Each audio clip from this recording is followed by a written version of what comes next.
Welcome,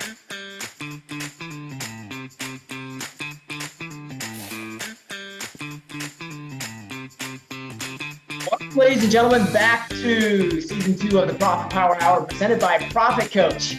Guys, you are in for a treat today. I could not be more excited than I am today to be presenting to you the great acquisitions discussion. We've been working on this one for, I don't know, we sent out invites maybe 3 months ago. It's been a while. And we thought, hey, what would happen if we could get some of the biggest acquirers in the room for a conversation to create a ton of value for you, the PMs who are joining live today? Well, we've got 5 gentlemen who agreed to be part of that discussion, and really appreciate that. I'll introduce them to you in just a moment, but thanks for joining in live today, again, for the great acquisitions discussion, episode 8 of the Profit Power Hour season 2. And as we get things rolling here, we always like to open things up in chat a little bit. And today, I think the chat is probably going to be particularly active because we want to hear from you. This discussion is for all of the property managers and property management entrepreneurs tuning in live today. And so let's be sure and light up the chat box as we go along here and keep this very interactive as we go along. But to get things kicking off, where are you tuning in from? And we had the first question actually come in just now from Brad Larson from Matthew Whitaker. So we're just going to go straight to Q&A, and that is, where did all the gray hair come from, Matthew? Sorry, I'm just kidding. That was Brad. He asked the question, so I don't know, Matthew. Not shocking that came from him, but I think it shows my years of property management experience. Okay, that was well said. All right, well, thanks for joining in live, everybody. And we're excited to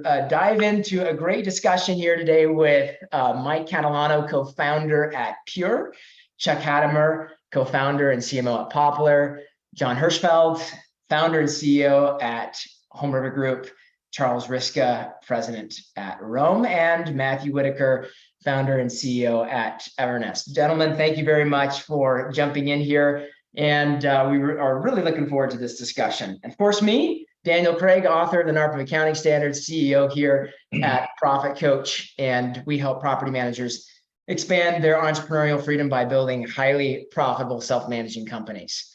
If you were on the Profit Power Hour last month, I told you that I thought that this picture was going to be outdated by the time this one rolled around because my wife is due with our 4th child last Wednesday. I wasn't even sure if today was going to happen. I thought maybe we'd have to postpone, but that baby hasn't come around. So this picture is still accurate. Hopefully it'll be outdated next time.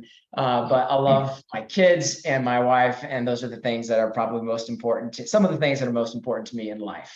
All right, we're going to be going along here at a rapid clip, have a ton to cover, but let's be sure and answer your questions along the way. So if you have questions, dump those into the Q&A box. It'll be a little tricky to manage that in chat.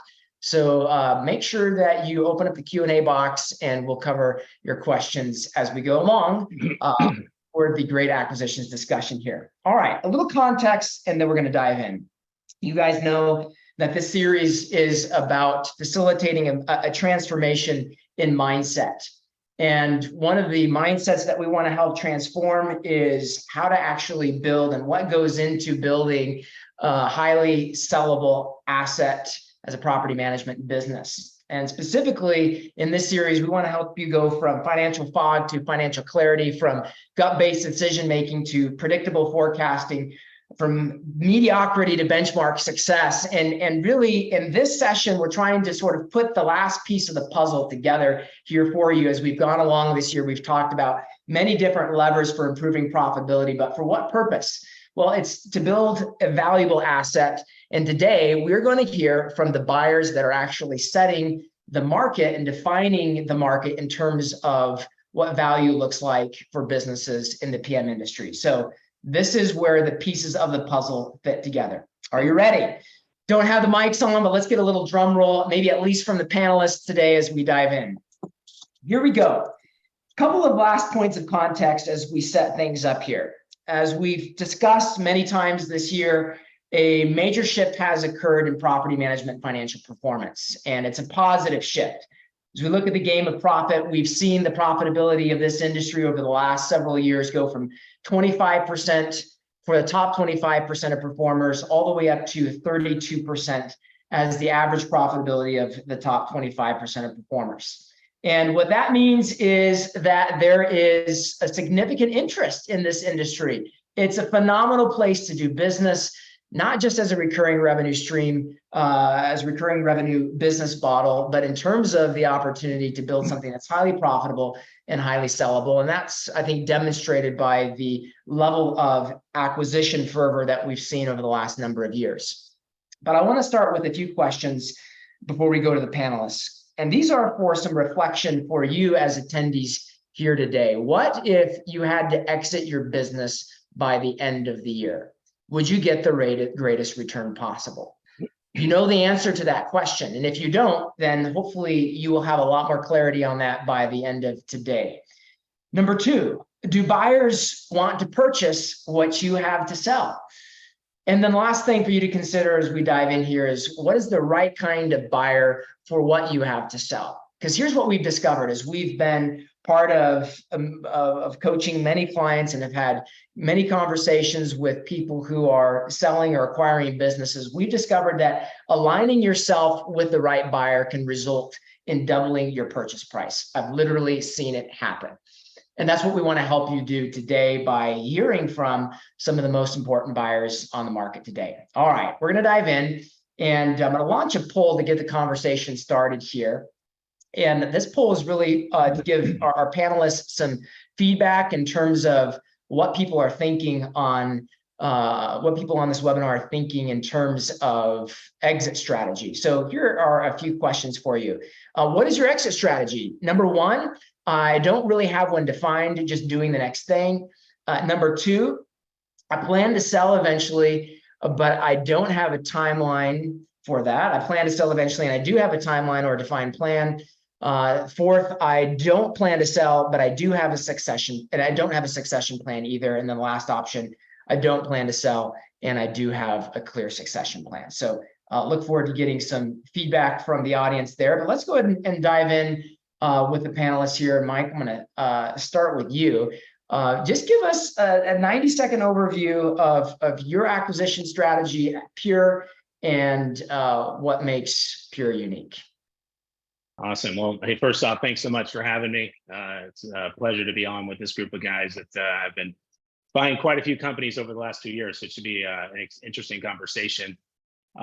Just kind of first off, my name is Mike Catalano. I'm the co-founder of Pure. Pure was founded October of 2020, although I've been in the business, if we really count it, I mean, I guess 30 years, but if you really count the childhood labor that I went through as a child, I've been doing a heck of a lot longer than that. I think I served my first 3-day notice when I was 12. Most of it was not by choice. Your dad was in PM, right, Mike? My dad, my whole family was in PM. Yeah. So we had a whole laundry list of brokers in our family. And this is all I listened to at Thanksgiving dinner, Christmas dinner, and all family gatherings. Never thought in a million years that I'd actually go do this. Because I actually went through as a property manager, assistant property manager. I was a receptionist. I cleaned the office. I was a maintenance tech. I painted houses. I did turnovers. I did all of that stuff. And that was generally not by choice at first, mostly either by punishment or just by a job that I had as a kid. But as I kind of grew older and got into my career, I realized this is a pretty fantastic business. So I had a few property management companies prior to Pure. I bought about 13 of them prior to Pure. So I kind of had experience with this going in and saw that there's a huge opportunity because there's 40,000 property management companies in this country doing it 40,000 different ways, good or bad, right? So the opportunity there is to go consolidate and buy as many as you can in the right process. So the way we look at it is, Pure is a property management acquisition company and technology company all in one. And our goal is to buy companies as fast as we can, but with the proper buy box going throughout. And as we look through the companies, I've probably seen, probably over 1,000 P&Ls of my day. And I've seen all kinds of different things on there. I've seen trips to Disney World. I've seen Maseratis. I've seen all kinds of different things that come through. And really, it's understandable because they're lifestyle businesses. I had one previously, right? So I think when you're looking at it is that if you're going to buy and you're going to sell, you really look at what's your buy box and how you want to do it and what makes the most sense for you without putting your company or yourself in trouble. And, as a seller, even if you're not selling, as that question kind of came up, I would say, always be selling, right? Even if you're not selling, you're preparing yourself to be in sale, to sell the company. Because let's be honest, the average property management company owner right now is 60 years old. And let's also be honest, their kids don't want this business. Because unfortunately, property management is not cool, although we're working on it. And we're going to get there at some point. We can get into that a little bit further on how we're going to make property management cool. But so we started that in October 2020. We're now sitting at about 26,000 plus SFR doors and about 18,000. So 26,000 SFR doors, about 18,000 HOA doors. And we did it a different way, just to kind of, and I don't want to ramble on, but we really focused on people. Buying companies of people who are very experienced in the space, really understand how to run a property management business and understand the business inside and out. And that kind of built the foundation of Pure. And then once we did that, we kind of went up from there. So the strategy initially was finding the right people. And now we're looking to buy companies that fit within that structure. Super helpful, Mike. There's a lot packed in there. Thank you. Real quickly, buy box. What do you mean by that? Good question. So we have a buy box, and the buy box is, certain parameters that we want to stay within when we're buying a company. So I would say we look at dollar per door per month, making sure that's within. Now that you've clarified that, I'm actually going to ask you, everybody what their buy boxes are. Great. Got it. Perfect. All right. Thank you, Mike. Appreciate that very much. John, Home River Group, let's go to you. What is your acquisition strategy and what makes Home River unique? Great. Thanks, Daniel, for putting this together. And it is an honor to be on the panel with all my colleagues here in the industry that are trying to do what we're doing. So I'm the chairman, co-founder, and CEO of Home River Group. I'm based in New York. Home River Group was founded in 2016. We've grown primarily through M&A, but also through a lot of institutional clientele. So we have 40,000. A little over 40,000 SFR units. We have another 30,000 plus HOA doors under management in communities. But the 40,000 SFR units break down to about 26,000 retail / mom and pop units, 14,000 plus institutional units. And we, as I said, we've grown primarily through M&A to the extent that it hasn't been institutional clients, and that has been sort of 37, 38 transactions since we started. We had a big spree in the beginning. We grew from 6,500 to about 13,000, and then we bought our big competitor, Property Frameworks, and folded them in. That was about 12,000. That's at 25,000, and we've done about 25 acquisitions since that, which was 2020. And those have sort of averaged, anywhere between 500 and 1,500 doors. We look for geography, actionability, and fit. So geography, we're in 32 states, 60 markets. We have 700 employees across the country. We want to, cover all the good investment markets and the good property management markets, which we can talk about separately. Mostly the Smile states with a big presence in the Midwest, West as well. Actionability, meaning, we're on the same page in the same stratosphere as the seller in terms of price and structure, and then fit, in terms of what cultural fit, operational fit, technological fit, et cetera. And there's a lot more to it than that, which I'm sure we're going to cover later. But that's sort of the approach, and we want to keep doing it. And I'm sure all of us on this panel want to get to 100,000 plus units, and there's room for all of us to do that. As we all know, since there's 25 million plus or minus SFRs under ownership in the country. Very good, John. Thank you. Appreciate that overview. Let's go over Matthew. Hey, what's up, everybody? Daniel, just like everybody else, appreciate you having me on. Excited to Absolutely. be on with this crew. We're all, everybody thinks of us as competitors, but we all have a great relationship. So excited to do a panel with these guys. Evernest today is about 15,000 SFR homes under management. I got into it's about 16,000 HOA doors. I got into this business not too dissimilar to Mike. I wasn't in diapers out posting notices, but as soon as I got out of college, I started buying and selling houses, had my first rental. My first resident actually stopped paying rent 6 months into owning it. So, maybe I should have read the tea leaves at that point and jumped out of the business, but I decided to double down. I got into property management for others during the recession and have just grown this, through acquisition. So we've bought 30 different businesses across the country.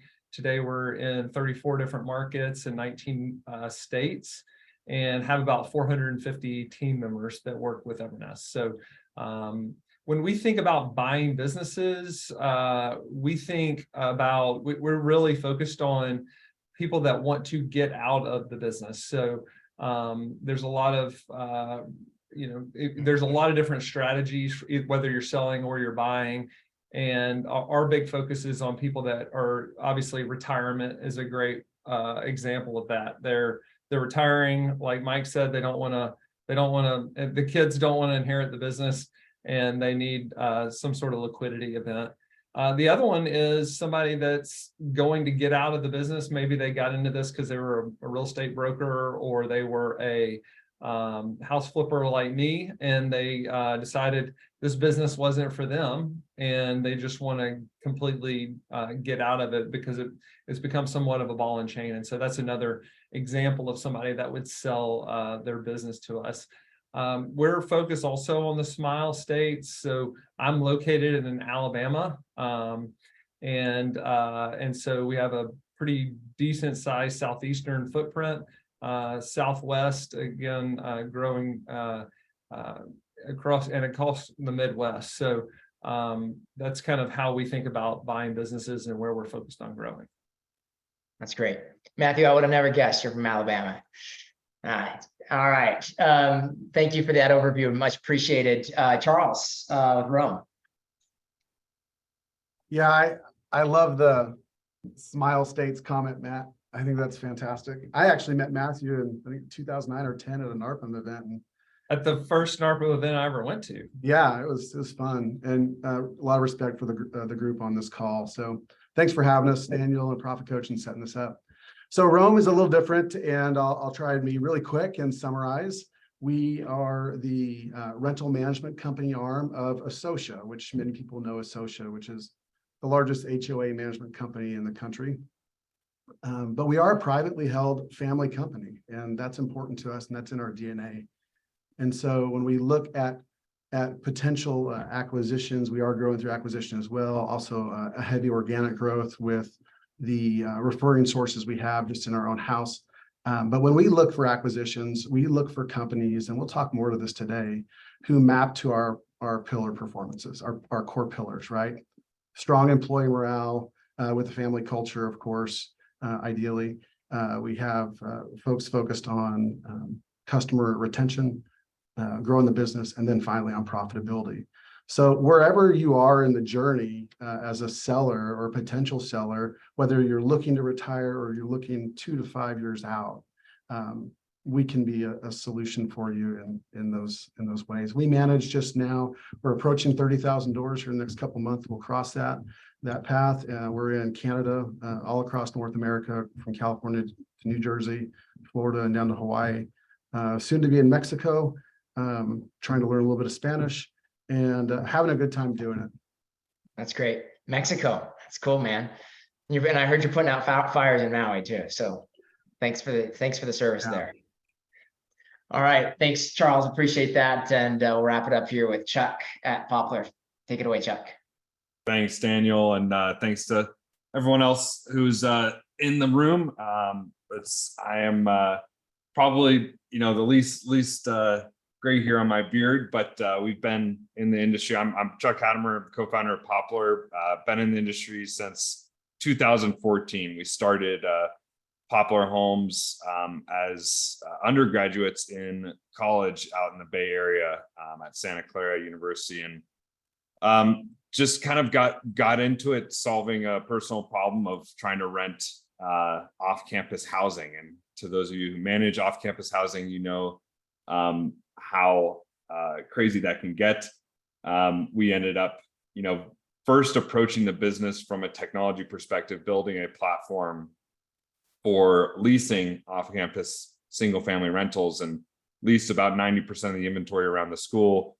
And then started knocking door to door on property management offices trying to sell this platform, and realized that there was this other big player that had already solidified itself named Appfolio. And we didn't want to reinvent the wheel and build another software solution. So we pivoted to get into full service property management in the general market in 2015. So very kind of approached the business sort of head on, and learned a lot in those early days, doing evictions with baseball bats outside of $9,000 a month Palo Alto, California rentals, and learned a lot in that process. So today we now manage about 15,000 doors. We're about 60% single family, 40% multifamily, and have grown a lot through acquisitions in the last few years. I think, everyone kind of captured here pretty concisely what, when folks typically look at selling. For us, we approach this business sort of technology first. We've built all of our own technology platform for owners and residents. So what makes us a little bit different is that we are looking for businesses where the sellers, want to be a part of future growth, and who have strong local operations and local teams and that kind of expertise, and who are excited about the future of this industry. And like Mike said, making property management cool. So for us, we look a lot at the growth trajectory of the business, and we are going to be, bringing our technology platform to the customers and residents, pretty much immediately upon doing a transaction. So we open up those feature sets for the customers and residents, and they can start using that platform, right away after a transition period. So that makes us a little bit different. We're looking at, again, geographically, we started in the Bay Area, have a large presence in California, Washington, Oregon, but now we're in about 17 states, coast to coast. So we're looking a lot at the, Southeast, Mile states. the Mile states as well. So that's where we're branching out now. Awesome. Thank you, Chuck. Appreciate that very much. All right. Well, thanks for the overviews there. And let me just throw up the poll results here, because I think it'll give some interesting context for this discussion. And be interested in a little commentary from you gentlemen on this. Just looking at this, it looks like in terms of the people that are planning to sell, it's about a 40-60 split. And maybe about 10% of people don't really have an exit strategy defined at this point. But what's interesting is that there's pretty strong, more than half of people really don't have any kind of timeline or defined terms or kind of succession plan. And Mike, one of the things that stuck out to me in your comments was the idea of always be selling. So maybe just unpack that a little bit more here in terms of like that advice to the people on the call, specifically as it's related to, a lot of the people here maybe aren't really in that frame of mind at this point. Yeah, happy to jump in with that. Yeah, I mean, first off, what it does, if you prepare yourself to always be selling, you'll always have your book straight. You'll understand your metrics really well. You'll make sure that you're reconciling on a monthly basis with your trust accounting. It just makes you a little sharper on your numbers regardless, even if you're not ready to sell. Yeah. Secondarily, something might come up that you've not expected, whether it's personal that may make you decide that you have to sell. And that happens, unfortunately, that there comes times when that happens. And then lastly, you never know. Most of the people who sold to Pure, especially early on, had zero interest or any thoughts of selling whatsoever.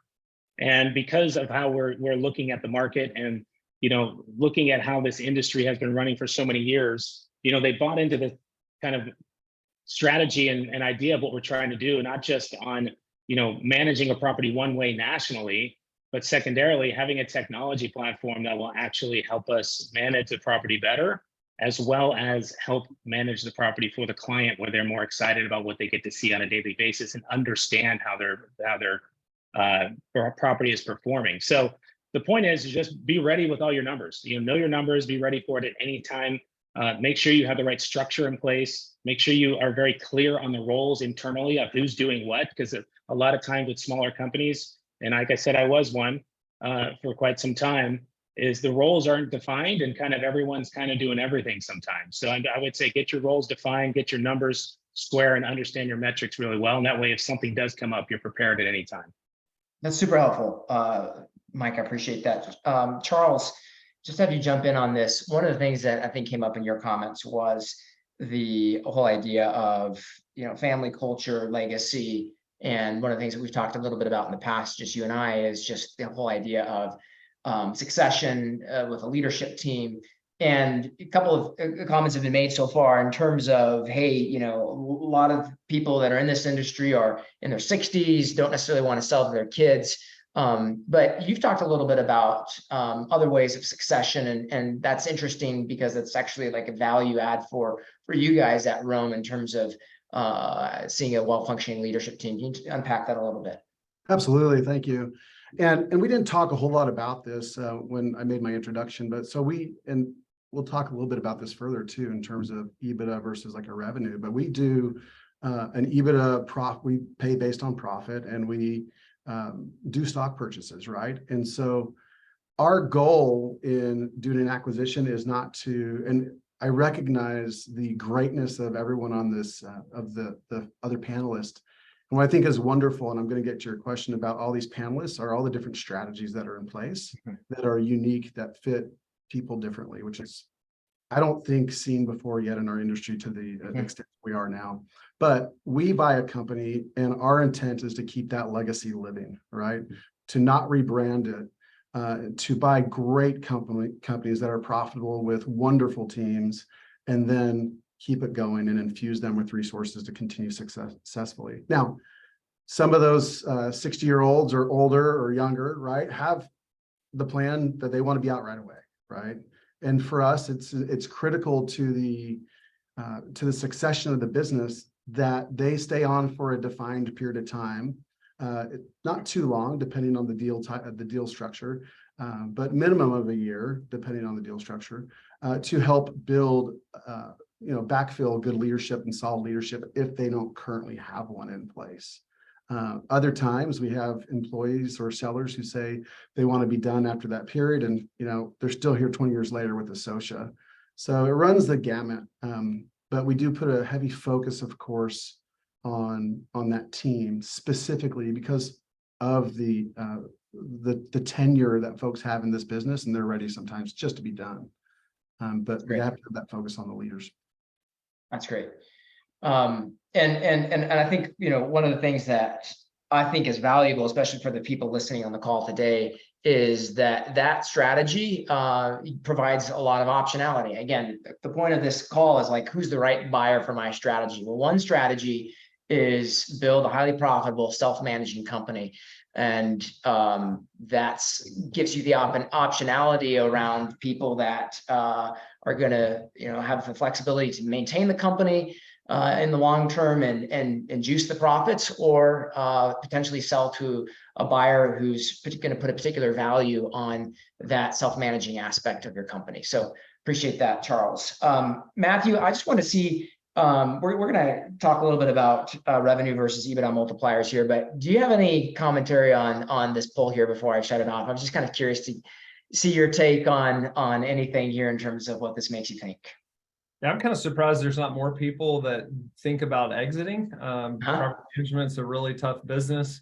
And so one of the things I just wrote down here, I want to be remembered fondly. And the last thing I want to do is I have to hand this, if I get hit by a bus, hand this thing off to my wife. She will not remember me fondly if she has to jump in and run a property management business. So I would urge everybody to at least think about what would happen in the event of a worst case scenario. And we have bought businesses from people who have unfortunately passed away and, kind of unexpectedly. So, want to make sure that you think about that. And I think it's incredibly important, just as a business owner, especially with your family and the property management business. Mike and I were kidding about this earlier. It is such a tough business that, it's not necessarily a business always that gets passed down from generation to generation. Yeah, great feedback. All right, well, let's go ahead and dive into some of the things that we want to be sure to cover today. And again, just invite questions, dump those in the Q&A box. If you have any questions, this is your opportunity to talk to these gentlemen. So I'm gonna give you the mic if you have a question, at least virtually here. We're going to talk a little bit, first of all, about EBITDA versus revenue multipliers. And John, I'm going to go to you on this one. And just can you just talk a little bit about your perspective on how you guys do valuations there at HRG, but maybe even more broadly, like how the people on the call should think about, whether or not they're getting an offer that's kind of rooted in EBITDA versus revenue. And if there's one approach that's better for certain types of companies, maybe just a little input and education on this. Sure. Yeah, I mean, we look at three things plus, but the main three things we look at are EBITDA, revenue, and price per unit, just dollar price per unit. And obviously those things depend a lot on many things. But in terms of EBITDA, just, John, just like revenue per unit, is that what you mean by price per unit? Same thing? No, I mean purchase price per unit. Got it. Okay, purchase price per unit. Perfect. Yeah. I mean, those are the three indicia, so EBITDA, and we sort of triangulate among those things sort of as a, reality check of one approach versus another. And I suppose it amounts to sort of a buy box, but or buy triangle. The EBITDA multiples, we used to look, we're private equity backed. And so there's a little bit of and I actually call ourselves a private equity firm within a portfolio company because we've, done a lot of acquisitions and so forth. But we historically looked at historical EBITDA, what the seller's perspective is, and we made the right adjustment. We took out the Maseratis and the Disney World trips and all that stuff. But at this point, we've developed enough of a platform where, we look more at what we call contribution EBITDA, meaning what would the EBITDA be under, Home River Group's umbrella, and that's even easier if we're actually in the market and we have an existing operation and we have data, to apply to that and so forth. So EBITDA multiples, 4 to 6 times round numbers, but that's on contribution. So that could be a lot higher if we're able to, apply synergies that from our platform, back office or local economies of scale or whatever based on our density, that could be higher from the seller's perspective. So 7, 8 times maybe or more would be a 4 or 5 times to us. Revenue multiplier. Revenue is a squirrely number. Is it base property management fees you're looking at? Is it total revenue? Are you accounting for property services or maintenance on a gross versus a net basis, et cetera? But just in terms of the easiest one, sort of property management fees, we tend to look in the sort of 20 to 25 times, monthly property per unit property management fees. Usually that just like base management fee or leasing. Base. Okay. Because leasing, renewals, maintenance, ancillary income, resident benefit packages, all that stuff enters into it, and it gets very murky. And a lot of different sort of ways of looking at those things. But it does tend to translate to a gross revenue, assuming certain assumptions. And I'd say it's somewhere between 1.5 times gross revenue if you include all those things. often. And then, price per unit, we've been sort of all over the place. We've paid as little as, $1,500 a unit and as much as, $4,500 a unit. And those are, there are guardrails around that in terms of all the other. So it's sort of you push here and something else comes out somewhere else. But those, I would say those are the sort of the average stats. That's helpful. There's John, a whole bunch of other things we look at, obviously, that inform all of those things, concentration. We're going to cover those in separate questions, though. Multifamily versus single family, the depth of the team, the software, all those kinds of things. But just in terms of the answer to this question, that's the answer from yeah, that's super helpful. John, just one follow up there in terms of how you guys define contribution EBITDA. Is that essentially once the doors are plugged into your model, like what's actually going to drop down to the bottom line as they're plugged into your business, or can you unpack that a little bit more? Correct. So if we, if there are local people in the business that we're buying that are doing certain things that we would be doing on our back office, or if there are more property managers locally than we would normally have, or whatever, we would basically revise, going forward, we would revise the projected sort of pro forma P&L to comport more with the kind of dynamics we would have in our operation, and basically give the seller largely, in order to be competitive and fair, largely the benefit of those synergies. Not necessarily entirely, because there's always risk in those things. That's great.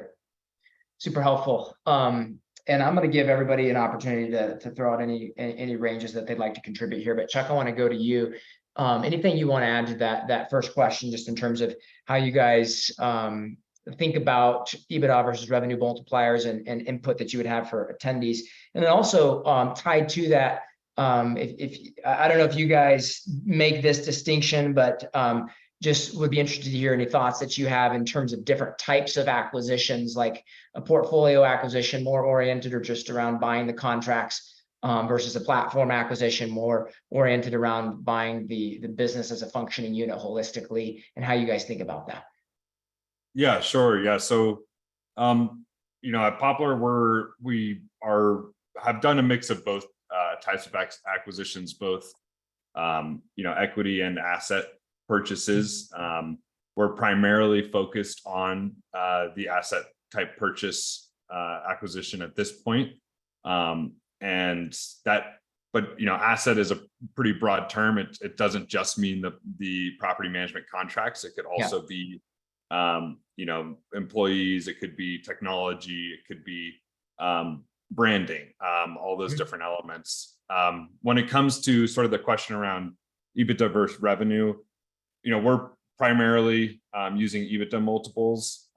We really believe that any kind of business valuation should be the present value of their future cash flows. So we try to avoid sort of a straight revenue multiple. There's going to be a big difference, and it's not really fair to sellers that run a 5% margin business are worth similar to a seller running a 40% margin, assuming revenue is equal. So we're looking a lot at that EBITDA multiple, and sort of similar to kind of what John was saying is, when we think about the growth potential of this business and the margin expansion of this business, one of the things that we look a lot at is churn. So seeing where churn rates are, and we've got the excellent kind of NARPM benchmark studies around churn rates. So if we see, churn rates above 25%, even if there is enough growth to cover that churn, then and the net impact is neutral, then it's still kind of something to pay attention to, because it kind of indicates that there may not be as sticky of a relationship with the owner clients. And our whole goal is to be partners with the homeowners for a long period of time. So we're definitely conscious of that. And oftentimes many of the sellers we've worked with have joined in growth type roles. So, if they have a growth type engine, that can influence those multiples that we're looking at on EBITDA. So, for us, I think typical revenue multiples, kind of similar in that 1 to 2x range. And we're looking at mostly cash in our deal. So it can range from the type of seller that wants to be involved in the future of growth versus someone that just wants to kind of sell the contracts and continue on focus on another part of their business, whether it be brokerage or some other real estate service aspect. Chuck, that's really helpful. Just to follow up on that in terms of, and again, through the lens of people listening, hey, how do I maximize the value of my asset? You basically are referring to the overall growth velocity of the organization. And so is there like a specific number where, hey man, under 15% churn and over 10 doors a month is like the sweet spot in terms of, loss and growth? Like, can you give me any more specific there? Yeah, I mean, it really ranges. The other big factor is kind of owner concentration. So if your growth if you have, 20% annual growth, but it's just from a couple of clients, that's going to be different from 20% from a dispersed set of clients. So, our benchmarks is, we love a business that can do, 5-10% annual growth. We really love a business that can go above 15%. And, that's sort of, but again, if your churn is, net, if your net churn, if you have 40% churn, but you're growing 65%, then that's where the question is. I mean, that's probably not a reasonable scenario, but, it really matters to not just look at that net churn number, but the two churn and growth numbers side by side. That's really helpful. So if something's 10% churn, but 25% growth, that's great. Okay. That's really great. So you're looking for ideally 10, if not 15% year-over-year growth, as long as the clients that are being added are sticky. Right. Awesome. Matt, I want to go back to you. Any input that you would have on these two questions? And maybe I think one of the questions is what is the difference between a portfolio acquisition and platform acquisition? Should people strive to be one or the other? How do you think about this in terms of your acquisitions, and how can people maximize value around their business related to what's important to a buyer like you? Yeah, we may be getting into a difference in definition of these words. Sure. The way we think about a portfolio or a platform acquisition is when we're moving into a new market, we kind of need a home base to grow from. So we think that somewhere between 250 and 300 doors in a market is kind of where we start to break even, make money from a contribution standpoint in that market. Once we're in a market, then we think of these bolt-on or add-on acquisitions, and I'm sure everybody on this call would probably say the same thing is, you could buy 30 homes or 50 homes. So we wouldn't move into a new market just with 50 homes, but it just makes a lot of sense for us. The way we think about it is, and I'm guessing everybody on this call, because this is no secret sauce, but density, we say it internally, density equals dollars. Creating, the deeper we go in a market, the more profitable each home becomes to us, because you can imagine you share services, and we all have the benefit being national brands that we can share services across multiple markets. And so as we build density in a market, you can imagine the people that are putting signs in yards don't drive as far between houses, and they're able to do more with the same people. And so that's kind of how we think about it. And when we think about revenue versus EBITDA multiples, what I have experienced is I don't like to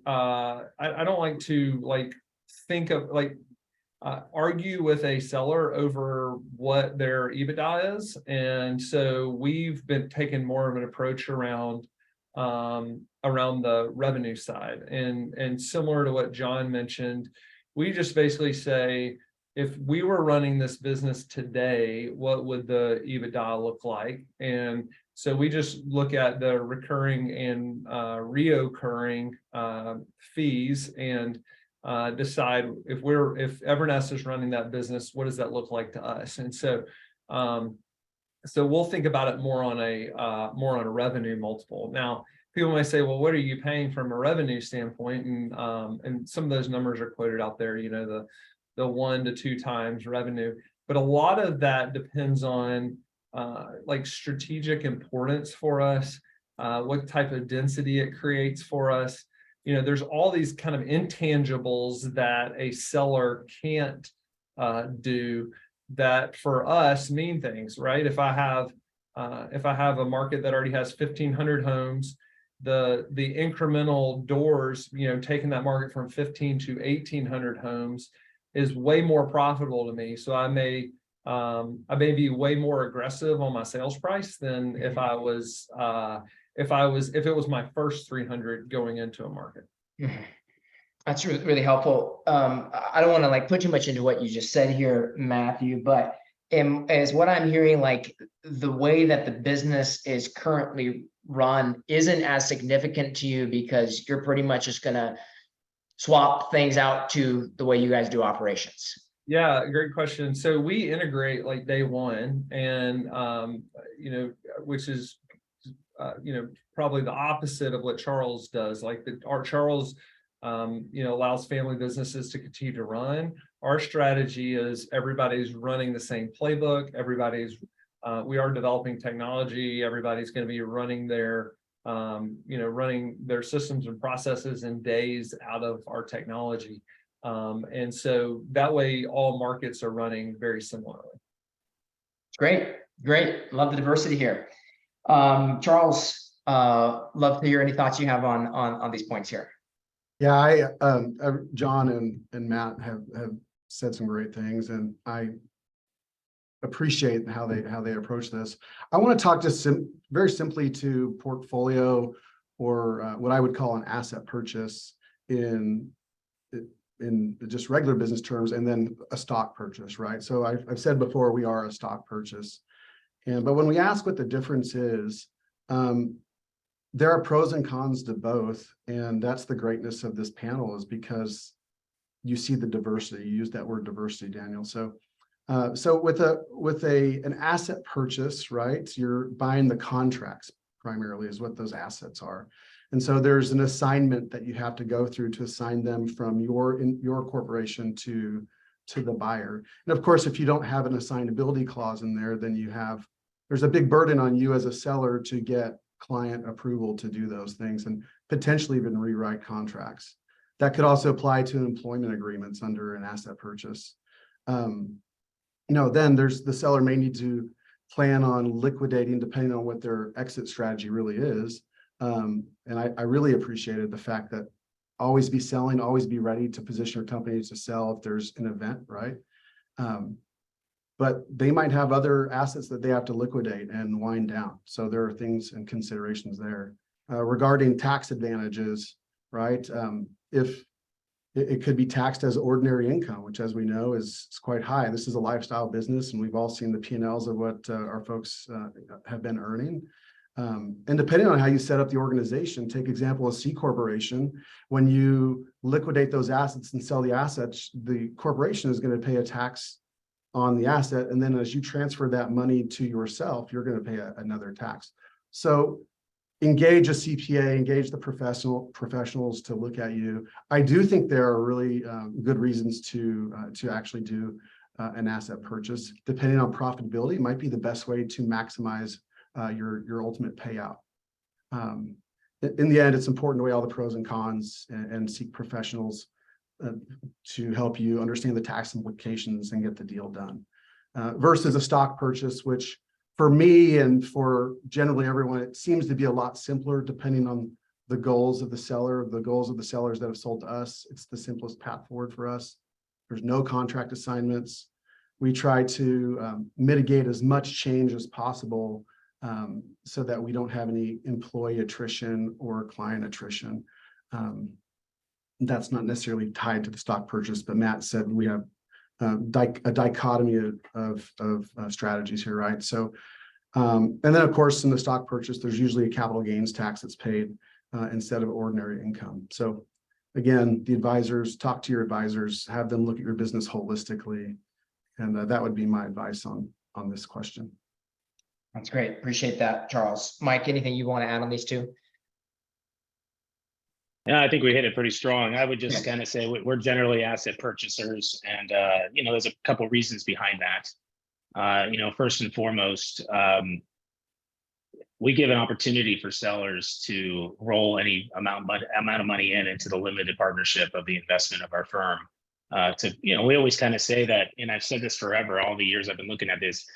These companies don't really get the value that they deserve. All the blood, sweat, and tears that we've all put into these companies, you just don't get the value that they, in my opinion. And like I said, I've been on the other side where I was looking at selling my company previously before Pure, and the values just weren't there. So we came up with something a little bit different, and asset purchase was important because you have an opportunity to roll some of your purchase price, and you have to kind of generally keep your corporation open to kind of do that.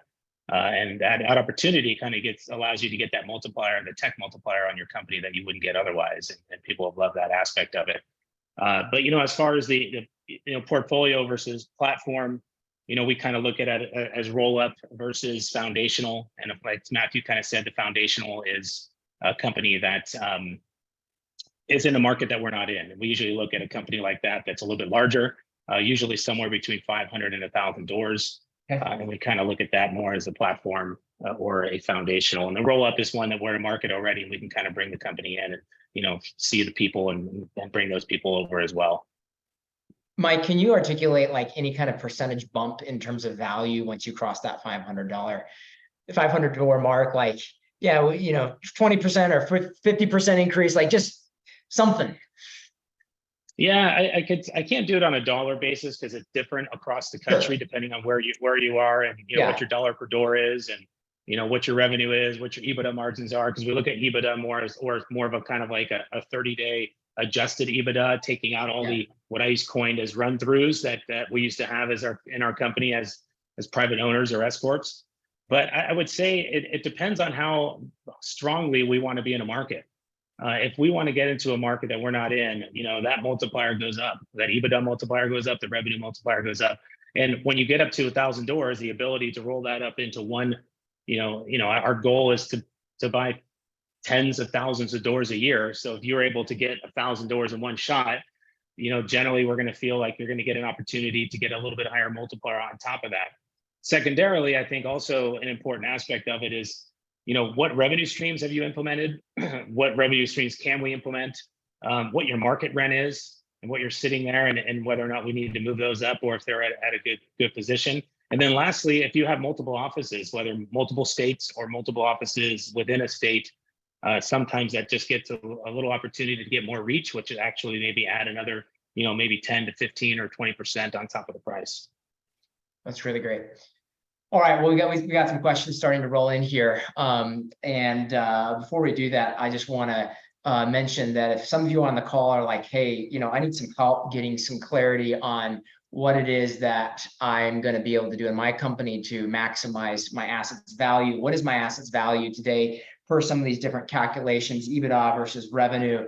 I'd love to jump on a call with someone to help me with that. I want to just offer an opportunity to schedule an asset value review call with our coaching team to better understand the current value of your business, get some help defining the roadmap to achieving your financial why, and discover how to optimize your business for maximum value. So how that works is we do have to have some numbers. So you send us your P&L for the last 12 months. We'll get on a call with you to help you understand those things that we just talked about, and ultimately provide you with 2 to 3 next steps you can use to eliminate financial fog from your business and typically increase your profitability by $50,000 a year. And if we're talking about a 5 times multiple, that's adding $250,000 a year to your asset value. So if that would be useful, no strings attached, just respond to the poll here as we go along, and let us know that you'd like to jump on a call with our team. And I'm happy to have that conversation with you and one of our coaches. Okay, Chuck, I want to go to you and just have you speak a little bit to just overall, what are you guys thinking, buyers or sellers should generally be thinking about in terms of optimizing their value proposition. You mentioned a few things, but I just want to ask you to just give some overall advice to sellers on the call here today in terms of what you see various buyers, yourself included, valuing. Yeah, thanks. I think basically the most important thing for us in valuing a potential acquisition, aside from some of the themes that we've heard so far, new markets, growth trajectory, sticky long-term relationships, profitability.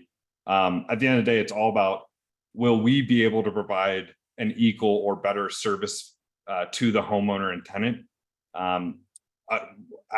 than under the seller, under management, or with the seller if they want to be a part of involved with running that in the future. Because I think for us, great retention on a portfolio acquisition can really make an expensive deal look like amazing value, and poor retention can make a deal look that was cheap look all of a sudden very expensive down the line. So I think that's all about making sure that we'll be able to successfully integrate the PMAs, the property management agreements, having a thorough due diligence process, and those revenue streams. If there are additional revenue streams, being able to protect those and take care of those as they integrate, because with most of the time we're doing the asset purchases. So for us, that we're going to take on that responsibility of executing on that revenue stream. So we're looking for a good fit there. We want to essentially, our business grew organically for the first 6 years. So when we do a portfolio acquisition, we're hoping that any door added through an acquisition just fits in just like a door that was added organically. So having all the data and history of that door ready to go, cleaned up for a smooth transition, and being able to roll out, our technology and sort of the guarantees we offer to customers smoothly, that helps protect that retention and drive value for us. That's great. Going to go to a couple of questions that have come in here. One from Tal. John, I'm going to go to you on this one. How can you reward let's say Home River Group specifically, reward very high revenue per unit in the acquisition price if you don't have similar revenue streams in your business model? I think what he's getting at is, hey, we built up a really high revenue per unit, and a lot of it has to do with ancillary streams. You guys are valuing just on management fees. Do we take a haircut because you may or may not have all of the ancillary revenue streams in your business model? Can you speak to that? Yeah, it's a great question, and it goes to some more fundamental considerations, which, obviously in an hour we haven't had time to address. But generally speaking, we see acquisitions as I'm sort of, between the way Charles looks at them and the way Matt looks at them, it's a bilateral conversation. So yes, we have a standardized procedure, standardized, approach to property management, standardized, revenue. And obviously when you have 40,000 plus units, there has to be a certain level of standardization to scale and so forth. But at the same time, we are always, and this is something that's in our DNA, looking for good ideas, good, approaches. And the beauty of growing from a patchwork of, local companies is that you have great ideas in one market that could potentially be rolled out to many markets, if not all markets. So we would look at those revenue streams, and if we felt they were sustainable in that market, we would continue them and pay for them. Not only that, we might pay, a premium because we like to see how it's done and potentially roll it out to other, locations that we have. And that's kind of the way we've grown. Other things, just while we're on the topic, is we, like everyone else, we look at, as I said, we value something the way it would be under Home River Group's, platform, but that platform is a living, breathing organism that, like the rest of us, is trying to get better and better, as the industry evolves around us, and we'd like to, help lead that improvement. So, we're looking for really good talent.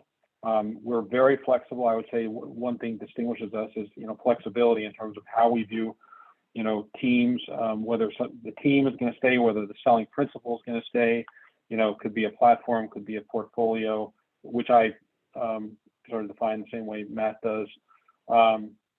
And as a cultural fit in terms of, well, is this, is this person looking to make Home River Group into their image, or are they looking to be part of something bigger and better and have a bilateral conversation about how to do that? And that's what we're looking for. Really helpful, John. We got an interesting question. I know we're getting close to time here. And if any of you gentlemen have to split right at the top of the hour, I totally understand. We might go a few minutes longer for whoever can stay and answer some of these questions. But this is one question I'd love to hear everybody's input on. Which of you are planning on running this business for the foreseeable future? And which of you are planning to simply acquire as fast as possible to exit via IPO or private equity sale? I'm going to let each of you guys define foreseeable future as you see fit. But I'm going to go reverse order here from the beginning. Chuck, I'm going to start with you on this one. Yeah. So on our end, I think the way we look at foreseeable future is various milestones in the journey. So, you heard John mention at the beginning about 100,000 doors under management and sort of the room for many companies to be at that level. 25 million rentals, that's sort of our first milestone and stake in the stand. We are a venture-backed and private equity-backed company. We didn't have a lot of personal network that we staked the business with initially. It was just blood, sweat, and tears for many years, and my business partners are on year 9 now. So our whole vision is to build out this idea that we've had since the beginning, which is being the lifetime partner for owners and residents throughout their real estate journey, from renting to buying to investing. So that means really getting property management right, which is like 10 businesses in one, and then exploring outside of that. And that's what I care about. That's what I'm passionate about, is we are dealing with people's most important assets or their largest expense. And that's, a very special business to be a part of. So for us, we're focused on, okay, get to that 100,000 doors under management mark first, and then, continue to explore, okay, do we go the IPO route? Do we partner and work with others in this room? Or do we go the private equity route? So we don't have an exact answer right now. We're really focused on that first milestone, because that kind of represents that, $100 million plus sort of, revenue milestones, Right. that where those types of exit opportunities, you can actually have optionality. Appreciate that. Charles, going to go to you. How would you answer this? Yeah, I appreciate the question. I'm 46 years old. I've been doing this for 16 years. Associa, as I said, it's a family company, started in 1979. And our intentions are to continue to build a legacy brand and a legacy family brand. Now, John Corona is our CEO, and as long as he's going to have me, I hope to have a lot of gray hairs when I leave here. But our plan is just to continue to build a family business and make it about the people. That's great. 65, hopefully, if they'll have me that long. Will you have a beard then with gray hair, Charles? I can't grow a beard, but Okay. I have gray. Yeah. Speaking of the bearded CEO, Matthew, how would you answer this question? Yeah, one of these guys actually offered me a bunch of money in the green room before we got started. So we almost broke the deal. no, I think not too dissimilar to the other guys. Look, there's a long runway here, and John mentioned it earlier that we can all get to a bunch of doors, and we just see a lot of like green space to run. And so I'm 43. I know the beard, I've been doing it for 20 years. That's why my beard is gray. And so just really excited about to be in an industry that's changing and to kind of be on the front lines of what's going on. It's a really exciting place to be. And so, I'll always subject to change, but we really feel good about what we're building, and I don't know what else I would do. So really excited. We have a goal to get to 250,000 doors by the end of the decade. And so I'm really excited about pursuing that. Thanks, Matthew. John, how about for you guys? Yeah, so we are, as I mentioned, private equity backed, and as I mentioned, we were founded and funded in 2016. So it's been, 7 years. I won't say that someone broke a mirror 7 years ago because it's been fun, but there have definitely been challenges. Private equity timelines, as you guys all probably know, is 4 to 7 years. So it's ripe. But on the other hand, what is an exit? So an exit, these businesses that we run, it's about the people, it's about the technology, it's about the platform. So, there may be a change of ownership and our private equity partner may be, taken out. And the question is, would that be with a strategic? Would that be with another financial buyer? And we've had, unsolicited overtures from a number of very large firms in both areas. When I say strategic, someone who's, in the acquisition, the property acquisition business and the property business PropCo, and or someone who's in an adjacent service business, servicing, managing, commercial, managing multifamily, et cetera. So my guess is that there's going to be an exit of sorts, at least a switching out of our private equity partner at some point in the next couple of years. Much of the team would probably remain in place. And because I think that's part of what, even a strategic buyer would be buying. A financial buyer certainly would be buying the team. And it would depend in the strategic buyer's case in term, to what extent there's duplication and so forth. But everyone, on our team is definitely, committed to continuing to, to build a great company and to help, everyone else here on the phone sort of transform the industry and make it better for everybody, right? Residents, owners, vendors, that's all the stakeholders, investors, et cetera. Super helpful. Wrap this question up with you, Mike. Yeah, it's a great question. First and foremost, the goal here right now is to build the best practices and the best property management technology company we can be. That's our first job here. This industry is super close and dear to my heart. I've been doing it for so long. I have tremendous respect for the industry and whether you're 100 doors or 10,000 doors or 50,000 doors. We have to remember that if we take everybody on this call, including the large companies, we're still representing less than 1% of the market. We're minute, we're tiny, nobody's really big. So our goal is just to continue to operate the best as possible. And like I said, it's super dear and close to my heart. We raised a $25 million seed round to start, and that was mostly friends and family.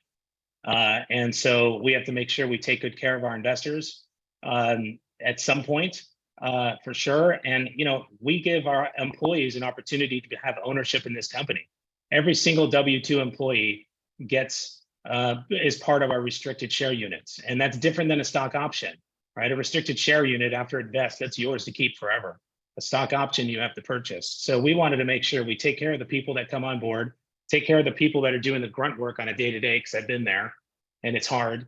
And if I can find a way to help this team and help this industry find a better way to remove the angst between resident, between owner, and between property manager, that's what I want to solve. I really want to get to the point where everybody is getting to the point where they're working as one, because you have to. So, it's dear and close to my heart as far as that goes. And in the end, we have investors. We did take another $50 million from a private equity firm called Level Equity out in New York. And, there will be a time that we have to return to the investors. We're always going to do what's best for the employee, what's best for the investor, and what's best for everybody who's on board. So, the first goal right now, let's be high growth, high profit, high tech. Let's show the world that you can build a property management company that's tremendously profitable, because our margins are double the benchmarks right now that you see in the average industry here, and show that there could be a tech multiplier on top of it, which we've done 2 times over. So continue to do that, be the best that we can be, do it with great people. Our whole goal, and I don't want to ramble because I know that we're running out of time, but one of my closest friends is my business partner, and he's come from the technology industry. So we're really a true prop tech, and he's built technology over and over. So we're doing it with fun people that we like to work with, we know, like, and trust, and let's just go build the best thing we can. And at some point there will be an exit that makes sense for everybody. Appreciate that, Mike. Thank you. All right, guys. Well, I appreciate you going long. I'm just going to ask everybody to give some quick closing comments here, specifically related to anything that's on your heart, or anything related to what you think the buyers and the sellers on this call need to hear in terms of how they can best represent their value to you. So let's wrap it up here with your best thoughts on how we can make the people on this call successful and win if they decide to sell. I'm going to start with you, Matthew. Yeah, so one of the things I would think about is, not to get caught up in the FOMO. I still think that there is a future where boutique property management owners are going to be super successful. So, this is not something you have to do tomorrow. Don't feel under duress to sell your business, right? Make sure it's the right thing to do before you sell it. And I would say 10 years from now, there's going to be some things that, a property management owner that manages 300 homes can do that those of us, even if we do get to the 100,000 or 250,000 mark, can't do. And those are going to be valued by certain owners, right? So that's kind of how I would think about it. And look, again, everybody has a different strategy. Everybody sees a little bit, the value a little bit differently. And, it's free to have conversations with all these folks. And so I would urge people, if they're actually considering this, to reach out to all of us. The thing I wouldn't do, if I was giving somebody a little bit of a warning, is be too big that you don't know your client, personally know your clients, and too small to offer the benefits of scale. I think those are the companies that are actually going to get crushed, in the new world of property management. So I don't know if that's super helpful. Yeah. Chuck, final thoughts on how the people on the call can be most successful. Yeah, I mean, we've talked a lot about sort of the buy box. I think there's also sort of defining your sell box, right? And I really like that term of figuring out your financial why. I mean, if you just sort of follow the money without understanding the strategy of the acquiring party, then that could impact different outcomes, whether it's the legacy that you want to leave with your clients and residents, whether it's how involved you want to be, or the financial outcomes that you want to achieve. So really understanding what you want to get out of working together with a buyer, because it's going to be when we start that process for us, it's we spend a lot of time together, and we're coming out and sitting down with you, and we're setting up. I do Zoom calls with all the clients, and try to get to know what they really liked about your business and your staff, and try to recreate that as much as possible and amplify it. So we are going to be spending a lot of time together. So make sure that your expectations are set properly. Ask the hard questions. Get all the P&L and rent rolls in line. It's okay if things have been done in paper and Excel, but just set expectations with the seller early on, and if it means spending more time together to go through that stuff, then make sure you set aside time to do that properly, because this is a huge decision. It's something you've defined yourself with, so in many areas. So you want to make sure that your business is going to be taken care of, and the integration is going to go smoothly. So those are my tips. Appreciate that. Super helpful, Chuck. Going to go to you, John. Final thoughts here. Yeah, no, it's a great question, and I agree with all of what's been said by Matt and Chuck and so forth. And I think it's on this question, I actually think that candor, transparency, communication, all those things are really the key. I've already said, we're very flexible in terms of our acquisition criteria and approach, and the more units we can get under management, the better as far as we're concerned. And there's many, many different ways to do that. And so it's really about, as Chuck said, getting very soon in the process to an understanding of people's sensitivities. Any partnership, and these are partnerships, even if an exit for somebody, it's what's most important. The person who feels most strongly about a given issue is the one that should win that issue, as long as it's not always the same person. And so understanding what's important to each of us early on, and not playing games. And I think the risk and reaching out and having a conversation, as Matt says, these conversations are free. The risk that someone like us or anyone on this panel is going to take information and use it against you, or go behind your back, I think we just all have. First of all, it's not in our moral code, and secondly, we have a lot of other things to do with our time. Mm-hmm. So the more candor, the more transparency. Obviously, if your numbers are in good shape, that's great. But it's really those things. Appreciate that, Mike. Final thoughts. Yeah, so I would just say a couple tidbits here. Just continue to improve your business, whether you're selling or not. Right? Just continue to strive to be better, as we all should be, and we all trying to. This industry has moved more and changed more in the last 5 years than it did in the previous 30, and we're probably going to see that again. Know your numbers really well, understand them, continue to improve them. Always be ready to sell, which is what we kind of talked about earlier. If you are going to sell, I would say, once you choose or pick the buyer of your choice, whether it's someone on this call or if someone in your market, whoever it may be, I would say make sure you stay aligned with them all the way through the process. Make sure you communicate, make sure you're always working together, because at that point, you're now a team. Like, and that's super important as you go through an acquisition, that whether you're buying or selling, that you continue to work together and stay as a team. And as we kind of stay on the work together piece, as I mentioned, that this market is gigantic and we're all minute in comparison to how big this market is. I think it's super important, whether you have 100 doors or 10,000 or 25,000, whatever it may be, we're all really in this together. Like, we have to have some massive advocacy together, because as you know, we're going to be getting attacked here with the fees that are being discussed and the structures of what's being charged out there. And get to the point where we are actually adding value to a resident and adding value to an owner, that they'll start advocating for us. A little bit of a pipe dream for me is that I would love to hear a resident come back and say, why are you taking the resident benefit package from me? I want it because they're offering me something I can't get on my own. So getting to the point where we're offering a better service, a better day-to-day renting experience for a resident, and a management for an owner is what we should all strive together, and we can all have discussions, whether you're small or large. Super helpful. That's a good vision. I like that, Mike. Charles, wrap it up here. Final thoughts. How can buyers? Yeah, amen to everyone who's just said those great words.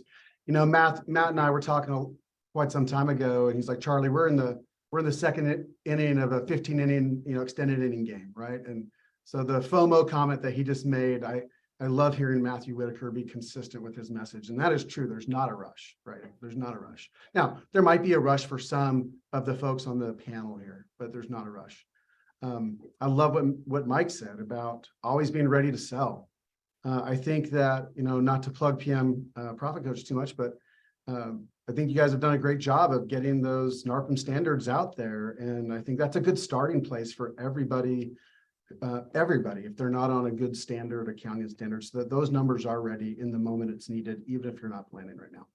But specifically, I get excited about a deal, and how can people represent their value to me when I hear them talking about things circling our core pillars: employee morale, great teams, great people, right?